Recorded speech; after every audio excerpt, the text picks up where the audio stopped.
Em poucas palavras. Um olhar sobre o mundo, a vida e a sociedade, à luz da Palavra de Deus, com Augustus Nicodemos. Estamos começando mais uma edição do programa Em Poucas Palavras, aqui nesta emissora e também através dos podcasts que você tem acompanhado, recebendo aí através dos meios que a gente compartilha estes podcasts. Talvez esteja recebendo por meio de um amigo que passou para você. Então, fique atento, estamos aqui mais uma vez. Pastor Augustus. Querido ouvinte, queremos saudá-lo mais uma vez e dizer da nossa oração de que esse programa seja usado por Deus para esclarecer dúvidas, edificar você na fé ou levá-lo ao conhecimento de Cristo mediante as palavras do Evangelho. É com alegria que nós chegamos até você. Um de nossos ouvintes internautas, o Pedro Cavalcante, lá da cidade de Natal, Rio Grande do Norte. Agradecemos aí a todos os ouvintes desta cidade. Obrigado pela audiência, viu, Pedro? E ele parabeniza o programa e diz que acompanha diariamente pelos podcasts divulgados. Ele levanta questões em torno da bebida alcoólica, ou seja, como é que a Bíblia enxerga essa questão de se beber ou não beber bebidas fermentadas, digamos assim. Ok, Pedro, então, sua pergunta é o tema do programa de hoje. Então, pastor Augusto, como é que a Bíblia lida com toda essa questão das bebidas alcoólicas, enfim? Do ponto de vista bíblico, Natsan, o pecado relacionado com bebida alcoólica é o pecado da embriaguez ou do uso dela de uma forma escandalosa. Então, não há nenhuma passagem bíblica que possa ser usada para defender a total abstinência como regra geral para todos os cristãos em todo lugar, em todas as épocas. É diferente, por exemplo, do mandamento não matarás, não adulterarás, não dirás falso testemunho. Esses mandamentos são claros, são universais, são aplicáveis a todos os indivíduos de todas as épocas, em todos os lugares. A questão do beber não é uma questão tão preto no branco assim, não é tão clara e definidamente exposta na Bíblia a ponto de que os cristãos em consenso possam dizer é proibido beber. Então não tem como chegar a essa conclusão. Agora, o que nós podemos com certeza inferir do ensino bíblico, primeiro, é que a embriaguez de fato é pecaminosa. Isso aí vai contra a palavra de Deus. Isso aí há textos e mais textos no Antigo Testamento, há episódios no Antigo Testamento acontecidos com homens de Deus que abusaram da bebida e que acabaram trazendo consequências drásticas para a sua própria família, para a sua própria vida. O Novo Testamento está cheio de injunções do tipo assim, de Efésios 5,18, não vos embriagueis com vinho, e outras passagens que falam a respeito desse abuso, e por uma razão muito simples. O cristão, ele deve estar dominado pelo Espírito Santo de Deus. As palavras dele, as suas reações, as suas emoções, as suas decisões, elas devem estar debaixo do controle do Espírito Santo de Deus. É a Deus que nós sujeitamos a nossa alma, a nossa mente, o nosso coração. Quando uma pessoa toma bebida alcoólica em excesso, ela está entregando a sua mente, o controle da sua vida a esse princípio, né, ativo, ao álcool, que com certeza, a experiência está aí para mostrar isso, não vai produzir aquilo que o Espírito Santo, em contraste, produz. Né? O fruto do Espírito é domínio próprio, é amor, é alegria, é paciência.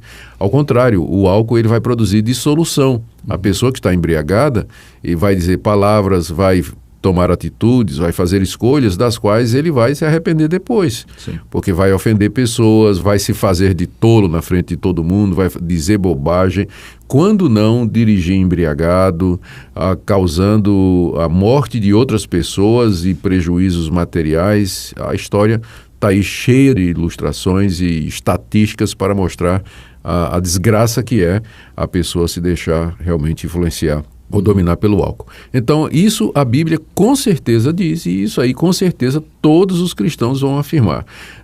A embriaguez, você ficar alterado pelo álcool, a ponto de você perder o bom senso, você perder o discernimento, você perder o domínio próprio, o controle. Então, a partir do momento que estas coisas estão acontecendo, você está pecando contra Deus, pecando contra outras pessoas, porque está colocando em risco a integridade delas, a honra delas, o nome delas, a família delas e assim por diante. diante. Então, embriaguez não tem o que discutir. É claramente pecaminoso e deve ser evitado. Então, diante disso, pessoas que não têm controle para tomar um copo, meio copo, beber socialmente uma tacinha, elas deveriam evitar, porque começa com pouco mesmo, né? O problema é saber se a pessoa, tipo assim, eu vou beber um pouquinho porque eu tenho controle, mas como é que faz isso, né? Como é que ela sabe que vai ter controle sobre isso? Eu acho que ela vai saber, né? Se ela tomar uma tacinha e não consegue parar, está evidente que ela não tem controle nenhum, né?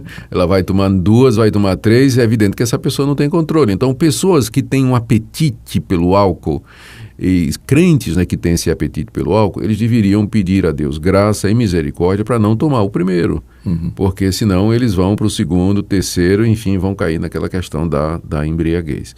Mas há pessoas que conseguem, não tem dificuldade, não tem esse apetite, né, pelo álcool, não são tão vulneráveis ou tão suscetíveis a isso aí, elas conseguem simplesmente tomar um cálice e parar no cálice, não vou mais do que isso, né? Então não há o que dizer contra, não há nada na Bíblia que vá proibir que a pessoa prove o vinho ou, enfim, qualquer outro tipo de bebida que contenha álcool, não é?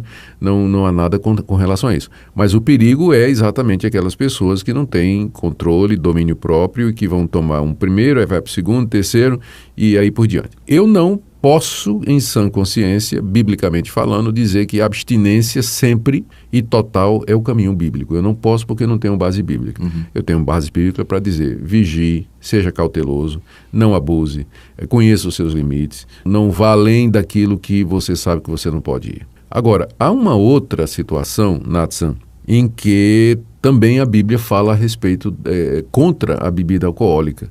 É quando você usa essa liberdade que você tem para provar a bebida alcoólica de uma forma que vá trazer prejuízo para a vida espiritual de outras pessoas. Eu explico.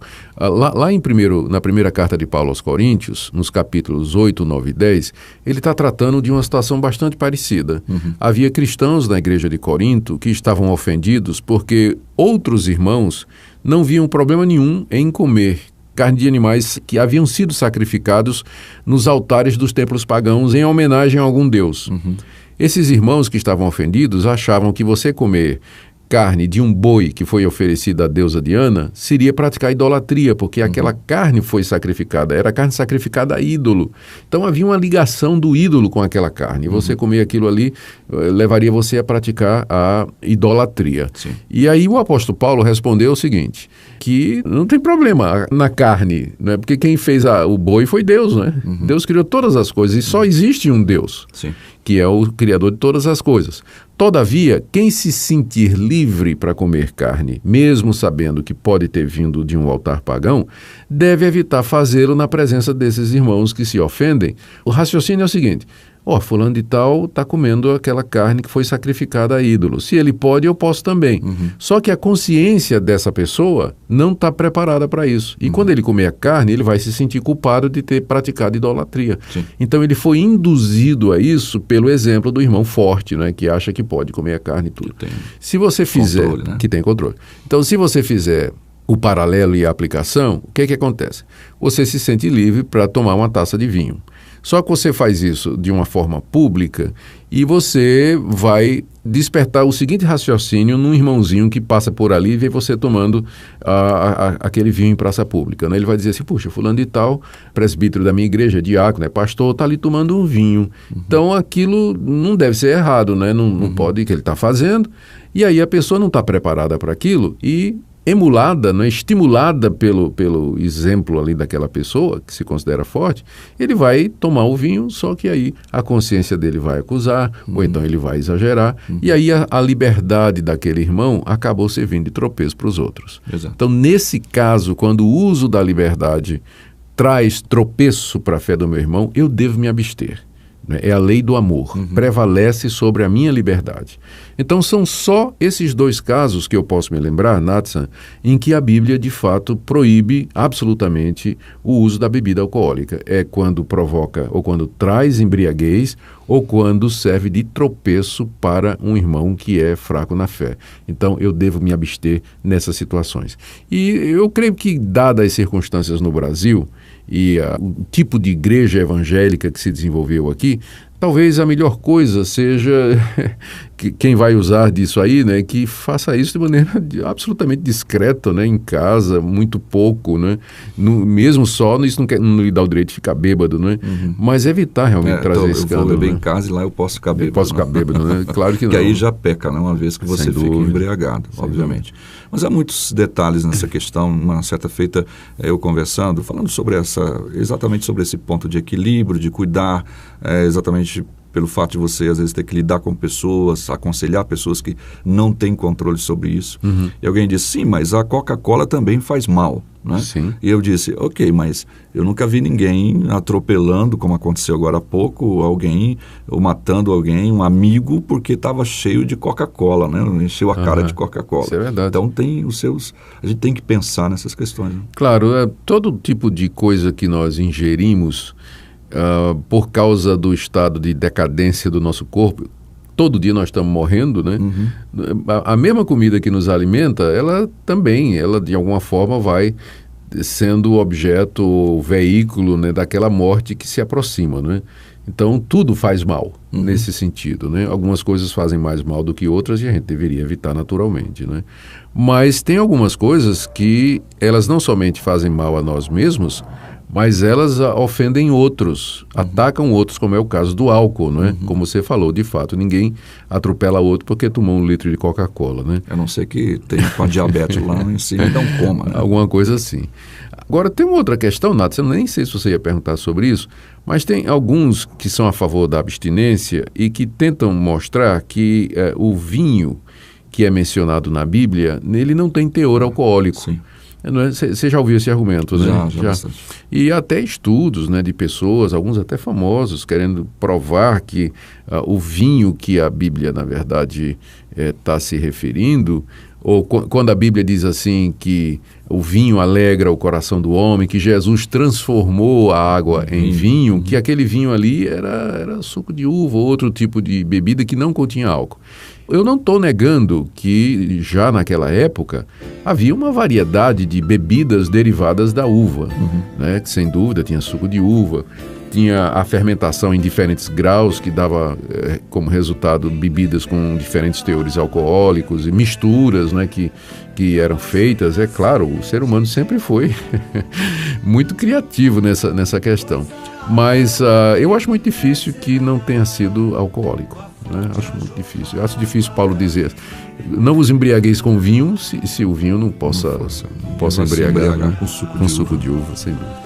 Bem, há muitos aspectos que você pode pensar e manda aí um WhatsApp pra gente, tá bom? A 62 81 17 29 86, pastor. Ok, muito obrigado pela sua audiência. Eu estava aqui pensando em outras coisas, estava até que meio que distraído, mas esse é um tema que realmente é bastante provocante. Obrigado pela sua audiência.